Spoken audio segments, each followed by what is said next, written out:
La police lance un avis de recherche pour retrouver les 2 détenus qui se sont évadés de la prison de Turnhout hier soir. Ils étaient 5, mais 3 d'entre eux ont pu être appréhendés. Une enquête interne est ouverte pour comprendre comment ces prisonniers ont pu s'échapper et échapper à la surveillance des gardiens. Mathieu Langer. 23h hier soir, la police de Turnhout est sur les dents. 3 des 5 prisonniers évadés viennent d'être retrouvés et sont arrêtés sur place.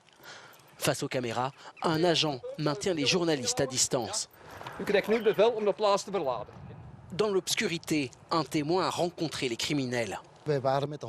Je me promenais avec mon chien et près du dernier wagon, il y avait 4 à 5 personnes sous le train. Ils voulaient prendre la direction des Pays-Bas ou d'Anvers.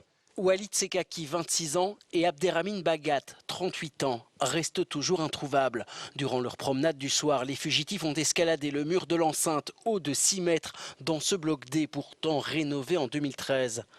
Ils ont ensuite pris la fuite à pied. Nous supposons que les 2 fugitifs ont dû recevoir de l'aide, d'une manière ou d'une autre. Seulement pour l'instant, nous n'avons pas connaissance d'un véhicule à proximité. Nous continuons les recherches.